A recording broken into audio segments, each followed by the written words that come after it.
Hello বন্ধুরা, আশা করি সবাই ভালো আছো। অনেক দিন পরে চলে এলাম আবার একটি বড় ব্লগ নিয়ে। রবিবারের সকালের বাসি পাঠ সেরে স্নান পূজা সেরে নিলাম, নিয়ে চা খেয়ে বসে গেলাম একটু সেলাই করতে। বাড়িতে পরার পোশাকগুলো একটু সেলাই খসে গেছিলো, সময়ের অভাবে সেলাই করা হয়নি। টেলারিং মেশিনে আর দিলাম না, একটু আধটু সেলাইও আমি বাড়িতেই করে নিতে পারবো, তাই জন্যে বসে গেলাম সেলাই করতে। বাড়িতে পরার পোশাক একটু আধটু সেলাই খুলে গেলে আমি বাড়িতেই সেলাই করে নিই, টেলারিং মেশিনে আর দিই না। দিলে তো আবার সেই আনতে যেতে হবে, একদিন রেখে দিয়ে আসতে হবে, আবার আনতে হবে। তার থেকে ওই টুকিটাকি সেলাই আমি বাড়িতেই করে নিই। সেলাইটা করে নিয়ে একটু মুড়ি খেয়ে নেবো, নিয়ে ভাবছি আজকে একটু বাদাম ছাড়াতে বসবো। যেই জমির বাদামগুলো আমরা যে ভাগে পেয়েছিলাম, সেই বাদামগুলো একটু রোদ খাইয়ে রেখে দেওয়া হয়েছে, কিন্তু এখনও মানে গোড়া থেকে বাদামগুলো টোকা হয়নি, এখনও ছাড়ানো হয়নি। সেগুলো টুকে নিয়ে আবার একটু রোদ খাওয়াতে হবে।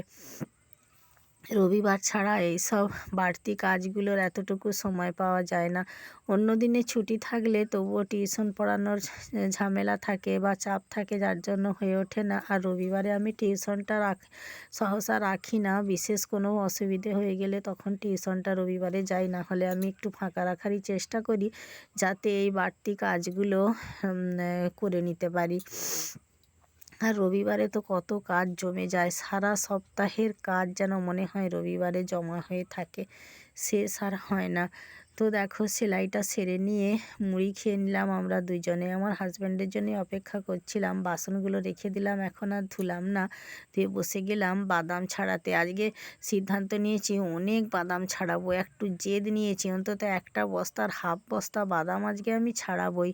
আমার হাজব্যান্ড বলছিল ছাড়াতে হবে না, লোক করে ছাড়িয়ে নেবো, এইটুকু জমির যে এইটুকু বাদাম ভাগে পেয়েছি, তার উপর আবার লোক দিয়ে বাদাম ছাড়ালে কতটুকু কি থাকবে, এই ভেবে আমি যতটা পারি দেখি ছাড়াই, তারপরে না পারলে তখন একান্তই তো লোক করতেই হবে। কেননা আমার হাজব্যান্ড আর একটা জমির বাদাম নিজেই চাষ করেছে, তো সেই জমির বাদামগুলোও আছে, সেটা তো এখনও উড়ানোই হয়নি। সে লেবার একদিন আসে তো দুদিন আসে না, জানি না কবে সেই জমির বাদামটা উড়ানো হবে। একদিন এসেছিল অল্প বিস্তর একটু উড়েছে, তো আবার দুদিন আসেনি। তার উপর যদি বর্ষা নেমে যায় তাহলে তো আর কথাই নেই, ফসলটাই হয়তো নষ্ট হয়ে যাবে। দেখা যাক কতদূর কি হয়। তো একটা অদম্য জেদ নিয়ে আজকে বসেছি যে আমি একটা বস্তার হাফ বাদাম অন্তত ছাড়াবো। তো দেখো, অনেকগুলো ছাড়িয়েও ফেলেছি, প্রায় হাফ বস্তা হয়েই গেছে। আর ছাড়াবো না, কেননা আবার রান্নার আয়োজন করতে হবে। তো দেখো, এইগুলো ছাড়িয়ে নিলাম। আর বাদামের গোড়াগুলো খুব ভালো জ্বালানি হয়, উনুন ধরানোও যায় বেশ ভালো। তো গোড়াগুলো একটু রোদে দিয়ে দিলাম। আমাদের ওই ভেতরের উঠোনটায় বেশ ভালোই রোদ আসে, শীতকালে রোদ আসে না, কিন্তু গরমকালে রোদে কে টিকতে পারে, এত রোদ আসে বাইরে। রোদে দিয়ে আমি এবারে কাঠের জালে ভাতটা প্রথমে বসিয়ে দেবো, একটু আলু পটল ভাতে দিয়ে দিলাম আর চাল তুলে দিলাম, দিয়ে আমি সবজিটা কাটতে বসে গেলাম। ঝিঙে আলু পোস্ত করব, খসলা শাকের চচ্চড়ি, তাতে একটু কুঁদরি দিয়ে দেবো, আর আমড়ার চাটনি, আর তার সাথে দুটো কলা নিয়ে বসলাম, কলা দুটো খেয়ে নিয়ে তবে সবজি কাটবো। আমাদের গাছেরই কলা, গরমে কলাগুলো খুব তাড়াতাড়ি পেকে যাচ্ছে, না খেলে আবার নষ্ট হয়ে যাবে, তাই খেয়ে নিচ্ছি। তারপরে সবজিগুলো একে একে কেটে নিলাম। হ্যাঁ, উচ্ছেটা ছিল, ভাবলাম উচ্ছে একটা ভেজেই নিই, সবজি শেষ আর করতে পারছি না। এই সবজি শেষ না হতে হতেই আবার কালকে চলে এলো হাটবার, আবার 4টি সবজি বাজার করে আনবে, সবজি শেষ আর হচ্ছে না। তাই ভাবলাম আজকে ঝিঙেটা শেষ করে দিই, ঝিঙে আলুর পোস্ত তাই করবো ভেবেছি। তাও তো কুঁদরিটা রয়ে গেল, আর পারলাম না কুঁদরিটা শেষ করতে। ঝিঙে দুটো শুকিয়ে যাবে, তাই ঝিঙে আলুর পোস্ত করে নেব। আচ্ছা, সবজি ছিল, তার উপর আমার হাজবেন্ড আবার জমি থেকে খসলা শাক নিয়ে এসেছে, তো সে শাকের চচ্চড়ি খাবে বলেছে।